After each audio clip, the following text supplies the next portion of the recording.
반갑습니다. 할타 소장입니다. 할타TV, 4편입니다. 4편. 4편인데, 할타TV가 그렇게 인기가 없습니다. 조회수가 없는데, 제가 예전에 WDPD 할 시절에도 할타TV가 사실 인기가 그렇게 많이 없었거든요. 그래도, 부동산, 공부하시는 분들, 특히 부산 부동산 공부하시는 분들은 꾸준히 시청하시고 좋아해 주셨다는 거, 그분들 믿고, 오늘도 할타TV 이렇게 제작을 한번 해봅니다. 오늘 주제는 뭐냐? 재개발입니다. 재개발에 대해서 최소한 요것만 필수적으로 알고 있자. 요것만 알면 나도 재개발 어느 정도 안다. 자, 요런 컨텐츠입니다. 요런 컨텐츠인데 지금도 계속 분양권보다는 재개발, 재개발을 계속 추천도 하고, 재개발 위주로 이렇게 중개 업무를 하고 있습니다. 중개 업무를 하고 있는데 왜 그렇게 하냐? 사실 뭐 부동산 투자를 한다 했을 때 사람들이 많이 관심을 가지는 게 분양권이죠. 분양권. 요거를 관심을 많이 가집니다. 근데 저는 분양권을 그렇게 지금 시점에서는 추천을 안 드린다라고 하는 게 분양권이 너무 비쌉니다. 분양가가 너무 비싸기 때문에 그렇게 추천은 안 드린다. 우리는 부동산 투자를 합니다.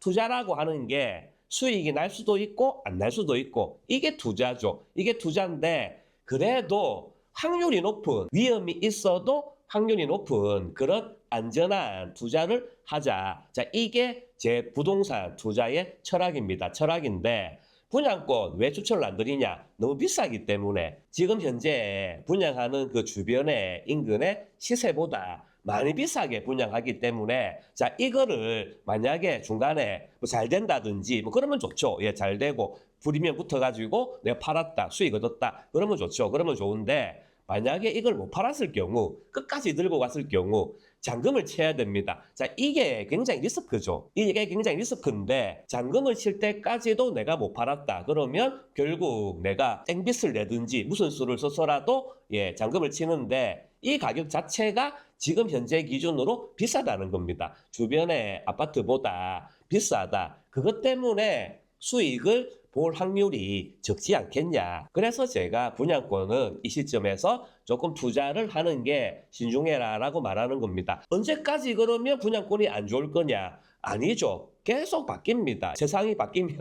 다시 분양권이 좋아질 수도 있고 저도 처음 투자를 할 때 분양권으로 본격적으로 투자를 했지만 그때는 분양가가 되게 저렴했습니다. 안 그렇습니까? 자, 하나만 예를 들면 제가 어쩔 수 없이 저도 처음 투자한 게 레전드, 대형 롯데캐슬 레전드 요 분양권이다 보니까 자꾸 이걸 예를 드는데 그때 대형 롯데캐슬 바로 인근에 동원 아파트라든지 그런 구축의 그런 아파트가 84 타입이 시세가 4억이 넘었습니다. 4억이 넘었는데 레전드 그때 분양가가 얼마였습니까? 3억대였습니다. 3억 3천, 3억 4천, 3억 5천 이 정도였거든요. 그 인근에 구축인 그런 아파트보다 오히려 분양가가 더 저렴했습니다. 그러니까 수익이 볼 확률이 컸다. 그래서 그때 당시에 분양권 투자를 굉장히 많이 했고 굉장히 활성화가 됐다. 그런데 지금은 오히려 주위에 신축급의 그런 아파트보다 오히려 더 분양가가 비싸기 때문에 그런 이유로 지금 현재 기준으로 분양권 투자를 제가 추천 안 드린다. 자, 이거를 계속 반복드립니다. 그래서 그나마 좁은가가 일반 분양가보다 좁은가가 저렴하기 때문에 아무리 지금 조합원 분양가가 계속 비싸지는 추세라도 그래도 지금 분양하는 일반 분양가보다는 굉장히 저렴하기 때문에 재개발이 지금 현재 시점으로는 조금 괜찮지 않겠냐. 그래서 자꾸 재개발을 제가 추천도 드리고 중개도 하는 그런 이유가 아닐까 합니다. 그래서 오늘은 재개발 요것만 알면 재개발 좀 안다. 요거 컨텐츠라서 오늘 재개발에 대해서 핵심만 간단하게 훑어보는 그런 시간을 가져보겠습니다. 자, 그러면 화면 보시고 본격적으로 시작해 보도록 하겠습니다. 오늘은 이 내용이 거의 기초입니다. 재개발 조금이라도 관심 있으신 분들은 다 아는 그런 내용이 될 수도 있습니다. 이거를 서두에 미리 말씀드리고 시작해 보도록 하겠습니다. 재개발은 도정법에 의한 사업입니다. 자, 이게 흔히 이제 재개발은 민간 사업이다. 이렇게 많이 알고 계시죠? 많이 알고 계신데 재개발은 공익사업입니다. 도시 및 주거환경정비법에 의해서 이 정부가 낡은 이 주거환경을 개선하겠다. 도시 및 주거환경정비법에 의한 공익사업이다. 이거를 말씀드리고, 그래서 재개발의 조합장은 공무원으로 본다. 자, 이게 무슨 말이냐면 공무원은 아니죠. 공무원은 아닌데 공무원과 동일한 그런 법이 적용이 됩니다. 그래서 뭐 재개발, 뭐 조합장, 뇌물 받아서 뭐 깜방 갔다. 이런 얘기도 종종 들리죠. 그만큼 재개발의 조합장은 이 뇌물이나 이런 거를 공무원처럼 엄격하게 본다. 요거를 말씀드립니다. 자, 그래서 이게 무슨 의미가 있냐? 정부 사업이기 때문에 쉽게 무산되는 경우가 정말 드뭅니다. 자, 왜 그러냐? 민간 사업이다 하면 사업이 하다가 만약에 비용이 굉장히 많이 든다. 공사비가 너무 많이 올랐다. 이거 하면 사업성이 너무 떨어진다. 그러면 뭐 철수를 하거나 사업을 뭐 중단해버리거나 엎어버리거나 그럴 경우가 있죠. 그럴 경우가 있는데 재개발 사업은 정부가 주도하는 공익 사업이기 때문에 무산되는 경우가 굉장히 드뭅니다. 예. 그래서 사타 통과됐다, 구역 지정이 됐다, 이렇게 진도가 나가고 있다 그러면 계속 이어진다는 거, 재개발이 엎어졌다 그런 경우는 거의 드물다는 거. 다만 중단될 뿐입니다. 예, 쉬어가죠. 뭐 싸운다, 그리고 만약에 무슨 일이 터졌다, 금융위기가 터졌다, 이렇게 되면 상황이 좋아질 때까지, 예, 그리고 조합 내부의 일이 해결될 때까지 중단될 뿐입니다. 그래서 오래 걸리죠. 예, 재개발은 오래 걸린다는 거. 오래 걸릴 뿐이지 무산되는 경우는 드물다. 요거를 말씀드립니다. 그래서 내가 재개발 투자하고 싶다 그러면 거의 무산되는 경우가 드물기 때문에 재개발 투자는 절차만 알아도 반은 먹고 들어간다, 반은 성공한다. 요거를 말씀드립니다. 그래서 오늘 가장 중요한 절차 요거에 대해서 간단하게 그렇게 핥아보겠습니다. 첫 번째, 사타 통과죠. 근데 지금 없어졌습니다. 지금은 부산시 조례에 의해서 사타 통과를 없애고 바로 구역 지정이 된다. 이렇게 지금 이야기가 나오고 있죠. 이미 발표도 했고 그렇게 해서 사타 통과는 없어졌는데 기존의 사타 통과 요거 기준으로 설명을 드리면 사타 통과 이게 왜 나왔냐? 자, 과거에는 정부가 재개발 구역을 지정을 했습니다. 여기 재개발해야 된다. 여기 재개발해야 된다. 이렇게 지정을 했는데 19년도, 20년도 요때 부산에 불장이 와버렸죠. 불장이 와버리면서 재개발 이렇게 진행되는 데는 시세가 엄청 오르고 재개발이 진행이 안 되는 데는 소외되고 막 그렇게 되었죠. 그래서 재개발에 소외된 그런 주민들이 우리도 재개발하게 해달라. 우리도 날 같다. 그런 식으로 엄청난 민원들이 많이 들어갔습니다. 그래서 부산시에서 바꾼 거죠. 좋다. 그러면 재개발 원하면 너희들이 주민들이 줄을 그어서 온나. 그러면 우리가 재개발이 가능한지 안 되는지 심사를 해서 알려주겠다. 이게 바로 사전타당성 심사였습니다. 사타가 통과됐다. 그러면 일단은 여기에 재개발을 해라. 그런 의미죠. 예, 그렇게 해서 사타 통과가 되고 나면 구역 지정 신청을 합니다. 예, 사전타당성 통과됐다. 그러면 구역 지정 신청을 해서 구역 신청이 들어가죠. 구역 신청이 들어가면 이제 구역 지정이 되고 나면 조합 설립이 됩니다. 예, 구역 지정이 되고 나서 조합 설립 추진위원회가 생기고 그 다음에 또 조합 설립이 된다는 거. 조합 설립이 되고 났다. 그러면 바로 빨리 해야 되는 게 시공사 선정입니다. 자, 왜 그러냐? 시공사 선정이 되기 전에는 조합에서 무슨 돈으로 그렇게 운영을 했겠습니까? 보통은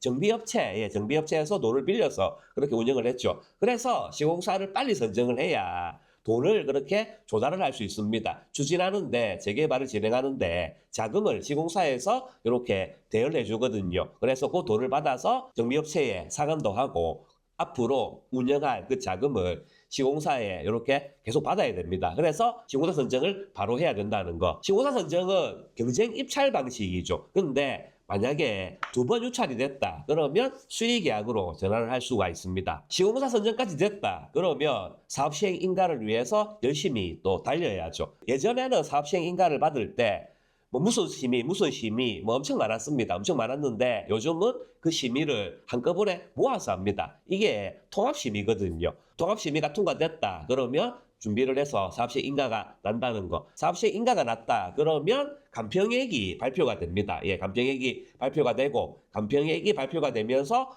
조합원 분양가가 또 발표가 되거든요. 조합원 분양가가 발표되고 간평액이 이렇게 통보되기 때문에 비례율에 의한 권리가액이 그렇게 정해지죠. 그래서 추가 분담금이 그렇게 계산됩니다. 그래서 이 추가 분담금을 보고 평형을 신청해라. 이렇게 조합에서 또 안내가 가거든요. 이렇게 해서 평형 신청을 한다. 사업시행 인가 이후로는 요게 진행된다 말씀드립니다. 집계가 다 됐다. 예, 조합원들이 84A 타입은 몇 명 신청했고 무슨 타입은 몇 명 신청했고 이렇게 집계가 마감됐다. 그러면 현금정산도 있겠죠. 현금정산도 있고 그렇게 마감이 되면 나머지를 그러면 어떻게 할 건가? 일반 분양을 해야죠. 그게 바로 관리처분 인가입니다. 우리가 나머지는 일반 분양으로 처분을 하겠다. 쉽게 말해서 그렇게 생각하시면 됩니다. 그래서 관리처분 인가 이렇게 진행되는 게 관리처분 인가다 말씀을 드립니다. 관리처분 인가가 났다. 그러면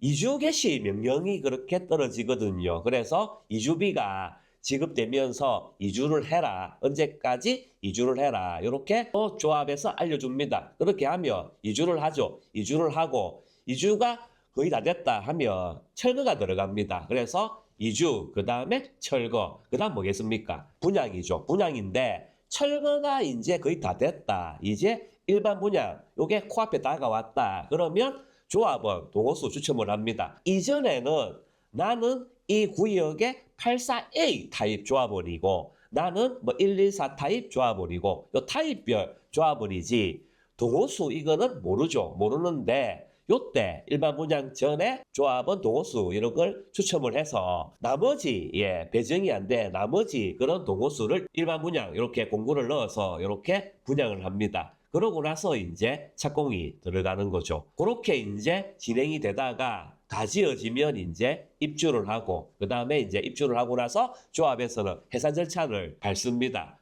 요 과정이 재개발의 시작부터 끝까지의 과정이다. 물론 중간중간에 여러 가지 많은 이벤트가 있고 많은 일들이 있지만 크게 보면 요 정도만 알면 재개발 절차는 어느 정도 알고 있다. 이렇게 생각하시면 될 것 같습니다. 다음은 절차별로 내가 재개발 투자를 한다 했을 때 절차별로 반드시 명심해야 될 사항이 있습니다. 사타가 통과됐다. 이게 지금 내가 이거를 설명드리기가 참 애매한데 사타가 없어져서 참 애매한데 기존에 사타가 통과됐거나 또는 사타가 접수가 됐거나 이런 구역들을 중심으로 설명을 드리면 사타가 통과됐다. 그러면 쪼개기가 불가합니다. 이게 권리산정 기준일이라 하는데 권리산정 기준일 이후로 쪼개진 매물은 절대 매수를 하면 안 된다는 거. 요거 잘못 매수하면 입주권이 안 나온다는 거. 요거를 말씀드립니다. 말씀드리고 재개발에 대해서 잘 모르시는 분들은 쪼개기가 뭐냐 이렇게 생각하실 수도 있는데 예를 들면 뭐 단독주택이다 했을 때 땅이 있고 주택 그 건물이지 않습니까? 집이 있는데 땅 따로 집 따로 이렇게 쪼개버리거든요. 그러면 각각 입주권이 나옵니다. 각각 입주권이 나오는데 이거를 권리산정 기준일 이후에 쪼갰다. 쉽게 말해서 권리산정 기준일 이후에 이거를 각각 다른 명의로 이렇게 했다. 그러면 입주권이 안 나온다는 거. 땅도 입주권을 받고 건물, 집도 주택만 이렇게 입주권을 받으려면 권리산정 기준일 이전에 그렇게 다 완료를 해야 된다는 거. 요거를 말씀드립니다. 구역지정, 사타가 통과되고 구역지정 신청이 들어가서 구역 지정이 딱 이렇게 공시가 됐다. 그러면 이때부터 취득세 중과입니다. 제가 주간 방송을 통해서 이런 거 자주 얘기를 했죠. 그래서 구역 지정이 딱 됐다. 그러면 취득세가 중과된다는 거. 구역 지정이 공시되기 전에는 내가 아무리 다주택자라도 공시가 2억 미만이면 취득세 중과가 안 됩니다. 주택이다 그러면 무조건 1.1%거든요. 근데 구역 지정이 딱 되는 순간 내가 다주택자다. 2개 이상의 주택을 들고 있다. 그러면 바로 취득세가 중과된다는 거. 요거를 조심해야 됩니다. 조합 설립이 됐다. 이게 또 무슨 의미가 있냐? 조합 설립 인가가 딱 되면 요때부터 세대당 입주권은 1개밖에 안 나옵니다. 그래서 내가 해당 구역에 여러 개를 들고 있다. 그러면 다 날아가 버리겠죠. 1개 빼고 다 날아간다는 거. 조합 설립 인가가 났다. 요때 이후로 구역은 매수를 할 때 매도자가 다물건자인지 구역 내에 다른 게 있는지 그런 거를 잘 살펴야 되고 특약도 다 적어야 되고 그런 거를 조심해야 된다 말씀드립니다. 말씀드리고 매도인이 만약에 해당 구역에 여러 개를 들고 있다. 자, 예를 들어서 원룸 투룸 건물이다 했을 때 내가 이 원룸 투룸을 통째로 들고 있기 때문에 전부 다 팔아야 된다 했을 때 그러면 조합 설립 인가 딱 되기 전까지 이거를 무조건 다 팔아야 되겠죠. 그래야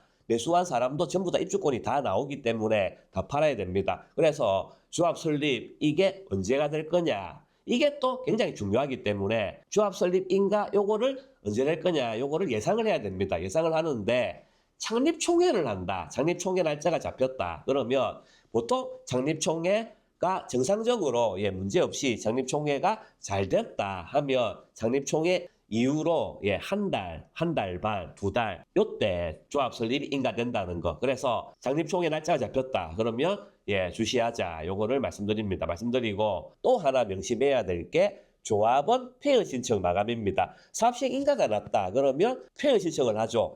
방금 우리가 배웠던 사업시행 인가가 나면 조합원들이 폐허 신청을 합니다. 폐허 신청을 하는데 요때 폐허 신청이 마감될 때까지 조각난 토지들 있지 않습니까? 요 필지에 뭐 20, 저 필지에 30, 저 필지에 또 20 이렇게 모으면 70제곱미터가 되는데 요거를 모아서 조합에 가면 입주권이 또 나오거든요. 이거를 계속 할 수 있냐? 아닙니다. 조합원 폐허 신청 마감 요때까지만 된다는 거. 그래서 조합원 폐허 신청 마감이 무슨 의미냐? 조합원 명부를 확정 짓는 거거든요. 그래서 조합원 폐허 신청 마감까지 조각난 토지, 가소 토지를 모으면 조합원 등록이 된다는 거. 요것도 기간이 있다는 거. 이거를 말씀드립니다. 관리처분 인가 이게 무슨 의미냐? 관리처분 인가가 났다. 그러면 어떤 의미로 진정한 입주권이 됩니다. 그래서 만약에 내가 토지를 들고 있다, 도로를 들고 있다. 그러면 이거는 땅이죠. 주택이 아닙니다. 주택이 아니고 땅인데 관리처분 인가가 났다 하면 이때부터 주택으로 바뀌어버립니다. 무슨 말이냐? 진정한 입주권으로 바뀌어버리거든요. 그전에는 그냥 땅이었습니다. 땅이고 뭐 도로고 막 이래 했는데 관리처분 인가가 난 순간 입주권으로 바뀌기 때문에 이때부터 주택이다. 요거를 말씀드립니다. 말씀드리고 또 하나 중요한 거는 관리처분 인가 때까지 내가 들고 있었다. 그러면 원조합원이 되는 거고 관리처분 인가 이후로 내가 샀다. 그러면 승계조합원이 됩니다. 자, 원조합원이냐 승계조합원이냐에 따라서 세금이나 여러 가지가 차이가 나거든요. 그래서 요거 관리처분 인가가 또 그런 중요한 의미가 있다. 요거를 말씀드립니다. 재개발이다. 그러면 저 조합의 비례율이 얼마고 비례율이 얼마고 막 이런 비례율을 굉장히 많이 들어보셨을 겁니다. 자, 비례율 쉽게 말해서 조합의 수익이 얼마냐 수익의 비율이 얼마냐입니다. 우리가 쓴 거 대비해서 수입이 얼마냐. 그래서 비례율이 100이 넘는다. 그러면 흑자 뭐 쉽게 말해서 흑자죠. 흑자고 비례율이 100 이하다. 그러면 마이너스 비례율이다. 이렇게 얘기하는데 적자인 거죠. 그래서 그렇습니다. 그래서 이 비례율이 무슨 의미가 있냐? 만약에 비례율이 150%다. 150%일 때 내 물건에 내가 들고 있는 게 간평이 나왔는데 1억이다. 내 간평 금액이 1억이다. 그러면 권리 산정액이 1억 5천만 원이 됩니다. 비례율이 150%이기 때문에 1억 5천만 원이 되고 만약에 84 타입 조합원 분양가가 4억이다 했을 경우에 내 권리 산정액이 1억 5천이니까 추가 분담금이 2억 5천이 이렇게 발생한다. 요거를 말씀드립니다. 추가 분담금 그러면 이거는 언제 내냐? 입주 때 내겠죠. 입주 때 냅니다. 그리고 일반 분양할 때 관리처분 인가가 나고 이주하고 철거해서 이제 일반 분양할 때 요때 조합원도 분양을 하거든요. 요때 뭐 조합에 따라서 다 다릅니다. 다 다른데 기본적으로는 10%죠. 그래서 추가 분담금의 10% 2,500만 원이겠죠. 2,500만 원 내고 나머지는 입주할 때 낸다는 거 그렇습니다. 조합에 따라서 계약금 아예 안 받겠다. 빵프로 중도금도 빵프로 입주 때 그냥 100% 받겠다. 그런 조합도 있다는 거. 그래서 조합마다 요거는 다르다 말씀을 드립니다. 말씀드리고 보통 비례율은 조합은 비중이 적을수록 사업성이 좋다 뭐 이런 말 많이 들었죠. 그래서 조합원 숫자가 적을수록 비례율은 높아지고 한데 무조건 조합원 비중이 작다, 조합원 비중이 많다, 그렇다고 해서 무조건 비례율이 좋다, 비례율이 나쁘다, 그런 건 아닙니다. 왜냐? 수익이 많아야 되니까 우리 구역이 입지가 너무 좋다, 너무 좋아서 분양가를 엄청 비싸게 해도 다 완판된다. 그러면 수익이 좋아지니까 비례율이 좋아질 수도 있다. 그래서 일반 분양가가 높을수록 비례율은 상승을 합니다. 지금까지 아주 간단하게 재개발 절차 중심으로 아주 간단하게 그렇게 핥아봤고, 만약에 내가 재개발 지금 계속 공부를 하고 있고 재개발에 관심이 있다 했을 때 재개발을 매수할 때 핵심적으로 조심해야 될 거 주의사항 요 마지막으로 말씀드리면, 아까도 말했지만 쪼개기는 사타 이전에 지금 사타가 통과됐다, 지금 사타가 통과됐고 구역 지정이 준비 중이다, 그리고 뭐 구역 지정 신청이 들어갔다, 자 이런 구역들이 많습니다. 많은데 이런 구역들 거래를 할 때 쪼개기가 사타 이전에 됐는지 문제가 없는지 요거를 잘 살펴야 된다 말씀드립니다. 말씀드리고, 조합 설립 인가 이후에 거래를 한다 그러면 입주권이 한 개밖에 안 나오니까 매도인이 다물건자면 안 됩니다. 다물건자면 안 되는데 매도인도 그걸 모르고 매도할 수도 있거든요. 왜냐? 이분은 어릴 때부터 옛날부터 그 재개발 구역에 그냥 살았습니다. 그냥 살면서 부모 세대, 자녀 세대 이렇게 그냥 살았던 겁니다. 살았는데 그 한 세대로 묶여버리면 집이 두 개라도 입주권은 한 개밖에 안 나오거든요. 그래서 매도하시는 분도 모르고 매도할 때가 있으니까 항상 그거를 잘 살펴야 되고 반드시 특이하게 꼭 명시를 해야 된다. 이런 거를 구제받을 수 있도록 특이하게 반드시 명시를 해야 된다 말씀드립니다. 말씀드리고, 만약에 조합 설립 이후에 내가 재개발 물건을 거래하고 싶다 그러면 일단은 조합에 확인하면 거의 안전합니다. 조합에서도 조합원 등록을 받을 때 가족관계 증명서라든지 서류를 다 떼오라 하거든요. 그거를 보고 다 거릅니다. 그렇기 때문에 정상적으로 조합원으로 등록이 돼 있다 그러면 비교적 안전하다는 거. 하지만 관리처분 인가 이전이다 그러면 100%는 아닙니다. 100%는 아니기 때문에 조합에 확인을 했어도 특이하게 꼭 명시를 해야 된다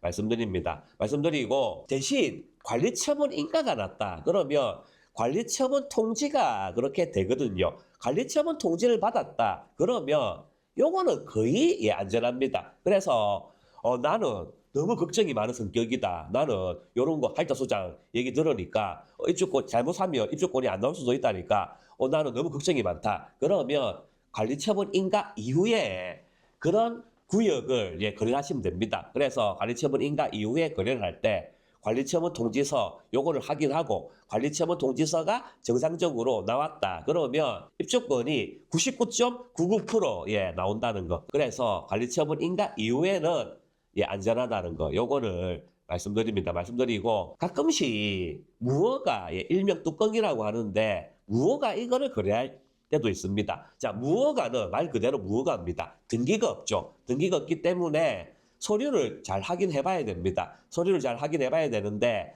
무허가가 입주권이 나오는 그런 기준이 1989년 이전에 해당 이 건물이 존치가 되었다, 이게 확인이 돼야 됩니다. 그래야 입주권 나오거든요. 그래서 항공사지 판독서라든지 이런 거를 잘 봐야 된다. 그래서 이런 거를 잘 보고 그 다음에 무허가라도 취득세라든지 세금은 또 내거든요. 그래서 세금 낸 거 요거 이름이 맞는지 요거를 확인하고 거래를 하시면 된다.